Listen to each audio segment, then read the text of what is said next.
இந்த சீனை மட்டும் பாத்துட்டு வாங்களேன். இவருக்கு கால்ல ஒரு சின்ன புண்ணு இருந்தது சார். சுகர் ஜாஸ்தி ஆகி கேங்கரேட் செட் ஆனதுனால ஸ்பைனல் கார்டுல ஒரு மைக் ஊசி போட்டு ஒரு காலை வெட்டி எடுத்துட்டாங்க.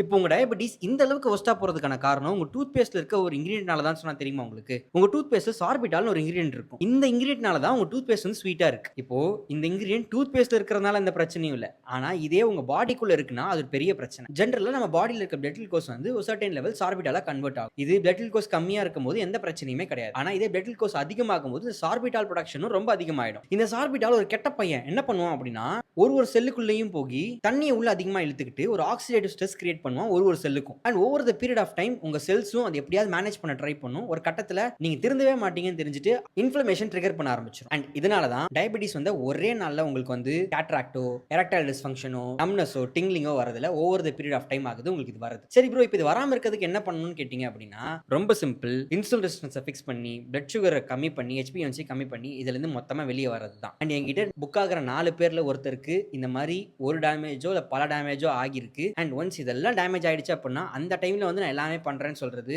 எந்த பயனும் இல்ல. நீங்களும் நினைச்சு பாருங்க, காலை வெட்டினதுக்கு அப்புறம் வாக்கிங் போறேன்னு சொல்லி என்ன பிரயோஜனம்? அண்ட் ஆல்சோ நான் என் கன்சல்டேஷன் நிறைய பேருக்கு பார்த்தது இந்த மாதிரிலாம் ஆகும் அப்படிங்கிறதுக்கான விஷயம் கூட அவங்களுக்கு தெரிய மாட்டேங்குது. ஸோ உங்க ஃப்ரெண்ட்ஸ் அண்ட் ஃபேமிலிஸ்ல யாரும் டயபெட்டிஸ் வந்து ரொம்ப சாதாரணமா எடுத்துட்டு இருக்காங்கன்னா மறக்காம அவங்களுக்கு இந்த வீடியோ அனுப்பிச்சு சீக்கிரமா அவங்க டயபெட்டிஸ் ரெமிஷன் ஜர்னியை ஸ்டார்ட் பண்ண சொல்லுங்க.